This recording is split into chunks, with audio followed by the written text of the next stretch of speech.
দর্শক স্বাগত জানাচ্ছি সিএসআরএম জনতন্ত্র গণতন্ত্রে। আজকে আমরা মূলত আলাপ করব ৩০ দিন পূর্ণ হলো অন্তর্বর্তী সরকারের বিগত এক মাস কেমন ছিল সেই নিয়ে আলাপের পাশাপাশি আমরা আরো বিভিন্ন সমীকরণ তুলে ধরার চেষ্টা করব যে আগামী দিনগুলোতে আসলে কি করা উচিত। আমাদের সঙ্গে স্টুডিওতে আলাপ করতে যুক্ত হয়েছেন বিএনপির সহ সাংগঠনিক সম্পাদক ব্যারিস্টার মীর মোহাম্মদ হেলাল উদ্দিন এবং আমাদের সঙ্গে যুক্ত হয়েছেন বাংলাদেশ ছাত্র ইউনিয়নের সাবেক সভাপতি শরীফুজ্জামান শরীফ।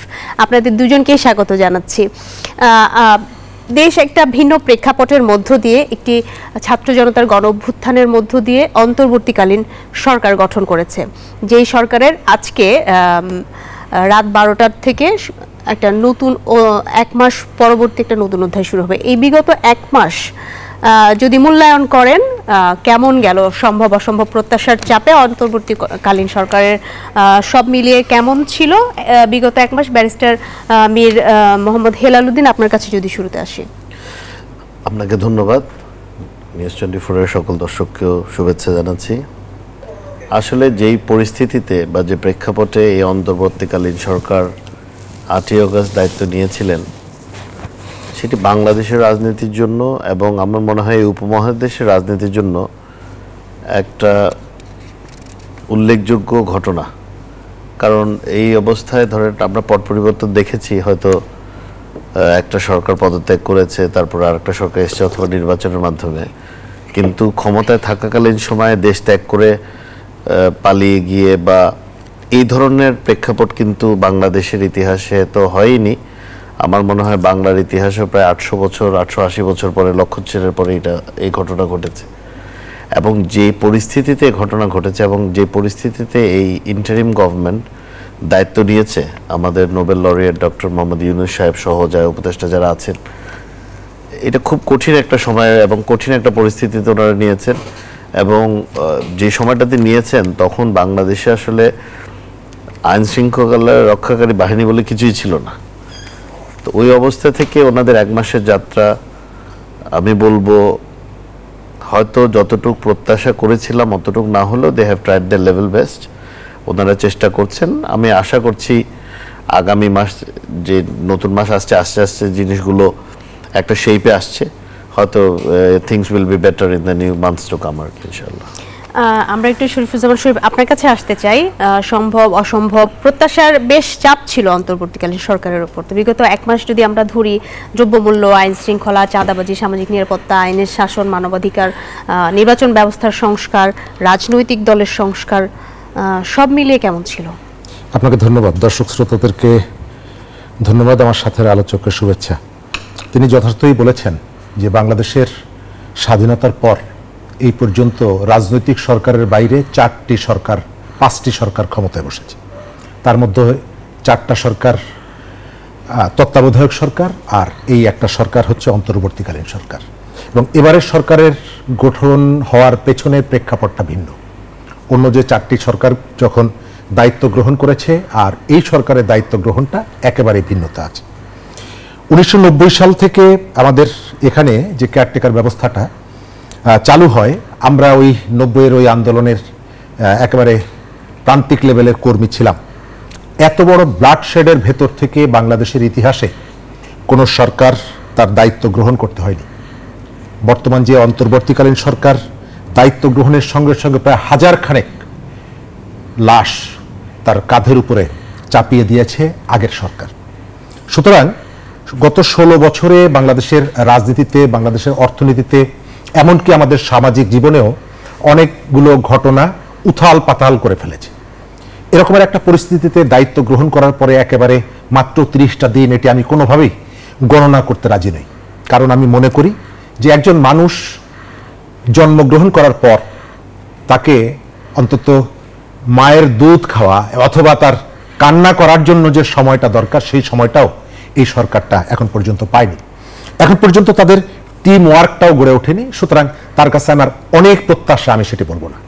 তবে যেহেতু আমি শুধুমাত্র অতীতকে সামনে নিয়ে এসে অতীত চর্চা আমি যেমন করব না, একই সঙ্গে আমার সামনের দিকে তাকাতে হবে। এই কারণে যে এই যে আন্দোলন, এই যে গণ অভ্যুত্থান, এই গণ অভ্যুত্থানের পেছনে বাংলাদেশের মানুষের একটা দীর্ঘদিনের পুঞ্জীভূত ক্ষোভের যেমন বহিঃপ্রকাশ ঘটেছে, একই সাথে একটা নতুন দিন ফিরে আসবে সেই প্রত্যাশাটাও ছিল এখানে। সেই প্রত্যাশার দিকে আমরা যাত্রা শুরু করেছি একটু একটু করে, এবং ইতিমধ্যেই আমরা দেখছি কতগুলো জায়গায় গুণগত পরিবর্তন এসেছে। যেমন আমাদের অন্তর্বর্তী সরকারের প্রধান, তিনি কয়েকদিনের মধ্যে জাতিসংঘের একটা অধিবেশনে যাচ্ছেন।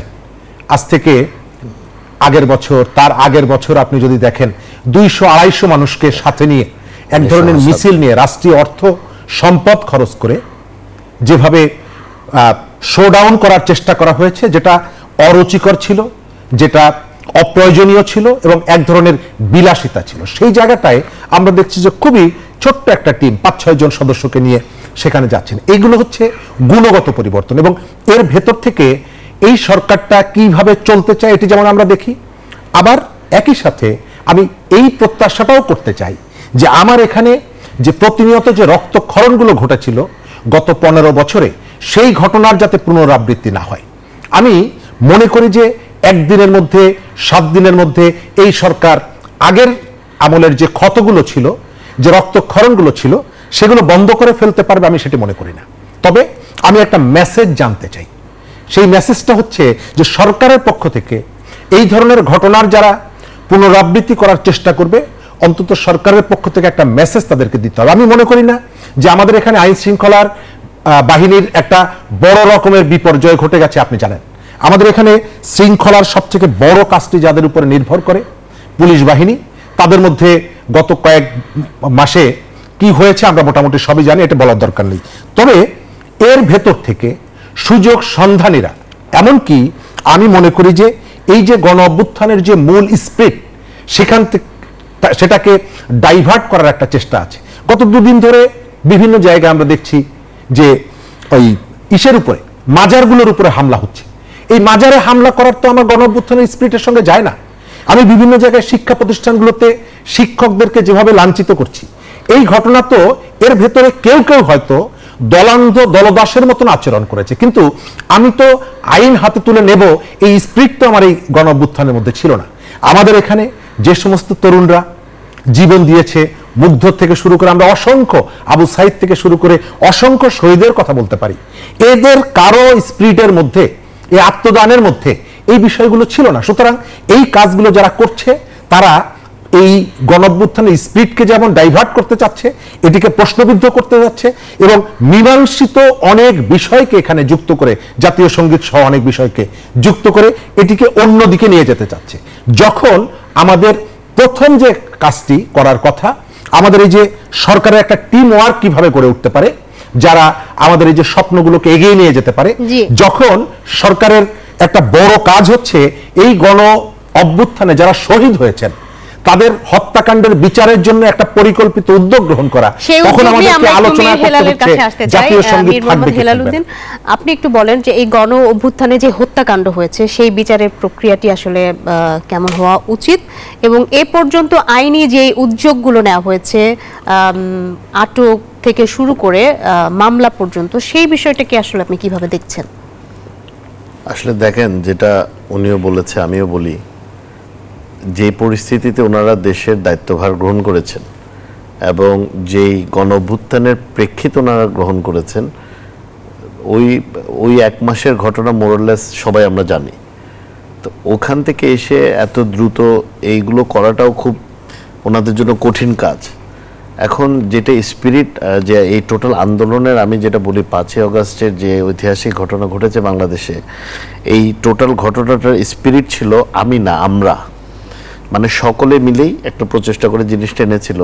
তো এখনো আপনি যখন বলছেন যে এই যে বিচারগুলোর কি হবে বা প্রক্রিয়াগুলো কি হবে, এখনো কিন্তু ওনারা মানে পুরোপুরি সব প্রশাসনিক সব লেভেলে বা বিচার বিভাগের যে মানে ওনারা যে রিশাফলগুলো করছেন, যে পরিবর্তনগুলো করছেন, পরিবর্ধনগুলো করছেন, এগুলো কিন্তু এখনো সেটেলড হয় নাই।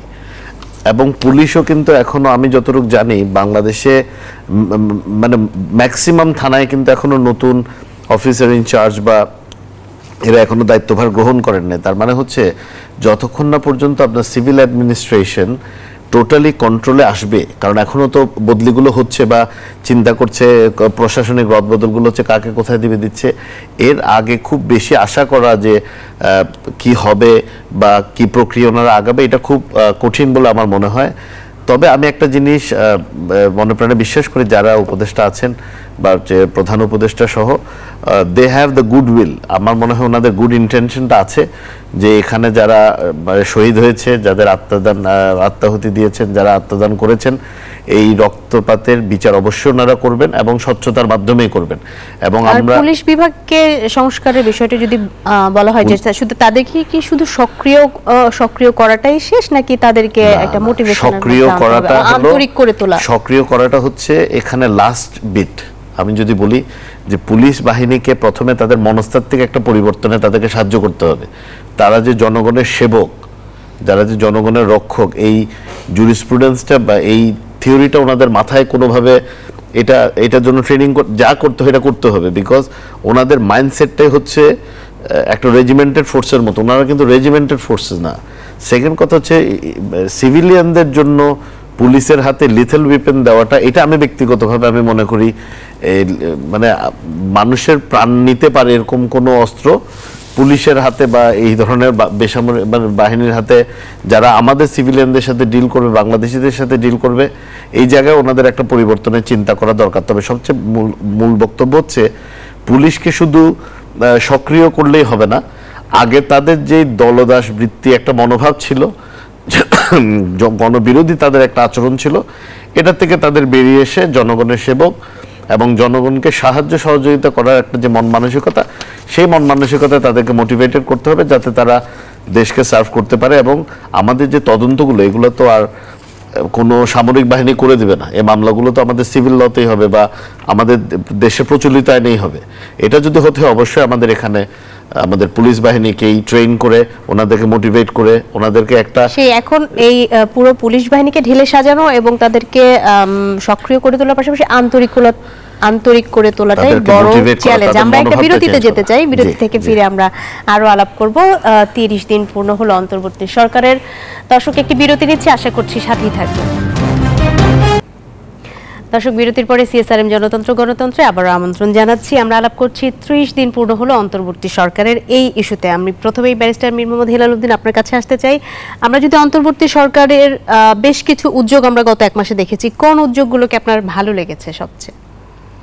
আমি যদি খুব ফ্র্যাঙ্কলি বলি, আমার অনেক দিন পরে আমার মনে হয়েছে আমরা একটি স্বাধীন দেশের এবং সার্বভৌম দেশের নাগরিক। কেন? ডক্টর মোহাম্মদ ইউনূস খুব পরিষ্কারভাবে তিস্তার ব্যাপারে উনি ওনার বক্তব্য রেখেছেন, এবং শুধু তিস্তা না, উনি এই যাবৎকালে যে কটি বক্তব্য রেখেছেন আন্তর্জাতিক সম্পর্ক বিষয়ক ইস্যুতে, it was very clear, loud and protecting বাংলাদেশের ইন্টারেস্ট অনলি। যে সমতার ভিত্তিতে উনি সমাধান চান, আন্তর্জাতিক নিয়ম অনুযায়ী সমাধান চান, যেখানে কঠিন কথা বলার দরকার কঠিন কথা বলেছেন, দেশের স্বার্থকে সমুন্নত রেখে কোনো জায়গায় নতজানু না হয়ে, কারো কাছে এক্সট্রা খাতির না দেখায় উনি একটা স্বাধীন সার্বভৌম দেশের একজন রাষ্ট্র নায়ক বলেন বা আপনি দেশ পরিচালনার জন্য উনি প্রধান উপদেষ্টা ছিলেন, উনি he has played the right role. আমার মনে হয় পররাষ্ট্র সম্পর্কের দিকে উনি একটা এক্সিলেন্ট এক্সাম্পল সেট করেছেন, and this is how it should be. কারণ গত 17 বছর আমরা যা দেখেছি, এটা আসলে খুব নিজের কাছে অনেক সময় ছোট লাগতো যে এত কষ্ট করে 1971 সালে দেশটা স্বাধীন হলো পরাধীন থাকার জন্য তো নয়। তবে এই জায়গায় আমি সাধুবাদ জানাতে চাই এই সরকার, অন্তর্বর্তীকালীন সরকারকে।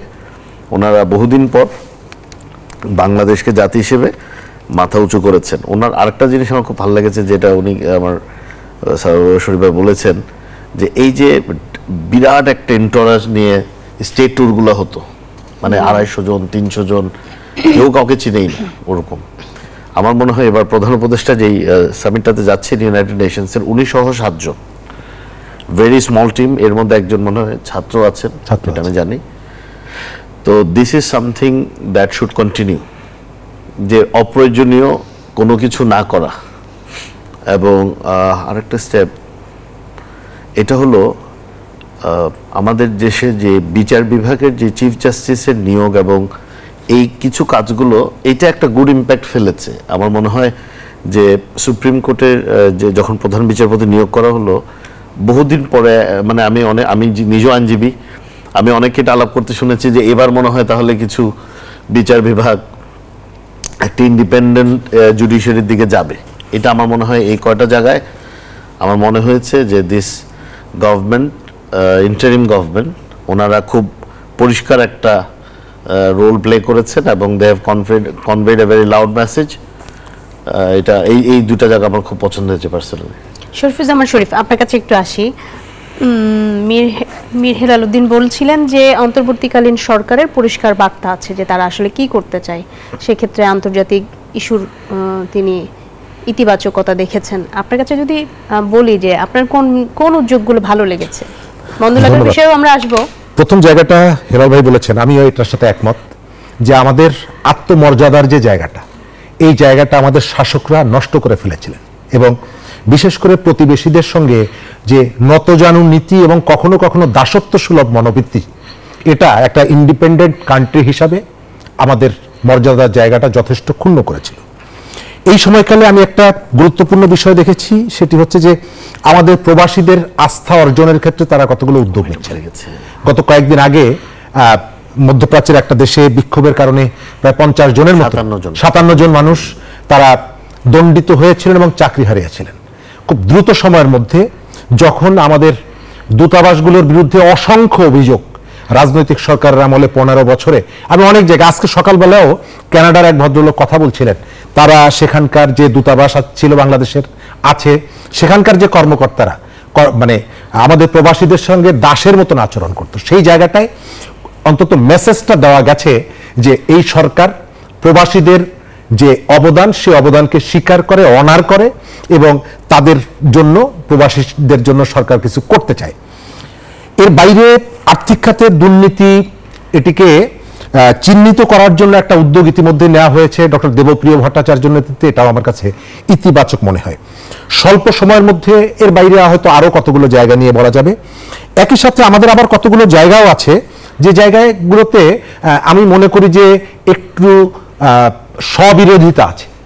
আপনি আমাদের আইন শৃঙ্খলার জায়গাটা যদি বলেন, আমরা একদিকে খুবই ইতিবাচক একটা কাজ করছি, অস্ত্রধারী সন্ত্রাসীদেরকে গ্রেপ্তার করার জন্য একটা কম্বিং অপারেশন হচ্ছে। যদিও এই কম্বিং অপারেশনটা আমরা মনে করি যাতে রাজনৈতিক পরিচয় নির্বিশেষে এই অপারেশনটা পরিচালিত হবে। একই সঙ্গে আমাদের শীর্ষ অপরাধীরা তারা জেল থেকে বেরিয়ে যাচ্ছেন একের পর এক। আজকে কয়েকটা পত্রিকায় বেরিয়েছে যে বাংলাদেশের বিশেষ করে রাজধানী শহরের আইন শৃঙ্খলা পরিস্থিতিতে এর একটা নেতিবাচক প্রভাব পড়তে পারে। আমরা অনেকদিন ধরে এই যে শিক্ষা প্রতিষ্ঠানের বিষয়টি আসছে, আমরা উদ্বেগ দেখছি কিন্তু কোনো কঠোরতা দেখছি না। আমরা বিভিন্ন জায়গায় আইন নিজের হাতে তুলে নেওয়ার একটা প্রবণতা আমরা লক্ষ্য করছি, কিন্তু সেই জায়গায় যে কঠোরতা দরকার, সেই কঠোরতা দেখা যাচ্ছে না। আমি গত কয়েকদিন আমি গ্রামে ছিলাম, বাগেরহাটে। আমি লোকজনের সাথে যতটুকু কথা বলেছি, তাদের একটা ইমপ্রেশন হচ্ছে যে অনেকগুলো ইস্যুতে শহরের মানুষের এজেন্ডাগুলোকে বারবার সামনে আসছে এবং কেউ কেউ বলেছে যে শহরের মানুষের, বিশেষ করে মিডল ক্লাসের ড্রয়িং রুমের যে ইস্যুগুলো, সেই ইস্যুগুলো নিয়ে কথা বলছে। দ্রব্যমূল্য থেকে শুরু করে গ্রামীণ অর্থনীতির যে স্থবির হয়ে পড়েছে, এই বিষয়গুলো, বিশেষ করে দ্রব্যমূল্যটা, যেটা আগের সরকার এই কথাটা বললেই যেটা অস্বীকার করতে এবং ওই যে নানা রকমের কাঁঠাল দিয়ে আপনি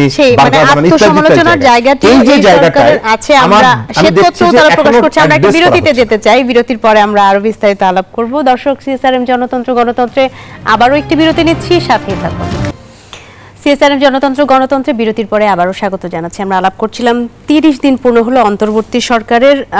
আমরা একটু বিভিন্ন খাত সংস্কার নিয়ে এই শেষ পর্যায়ে আলাপ করতে চাই। ব্যারিস্টার মীর মোহাম্মদ হেলাল উদ্দিন, আপনার কাছে আসতে চাই। শুরুতেই আর্থিক খাতের সংস্কার নিয়ে আমরা বিভিন্ন ধরনের আলোচনা সমালোচনা শুনছি যে প্রতিষ্ঠানের ক্ষতি এড়ানো যায় কিনা এই সংস্কারের ক্ষেত্রে।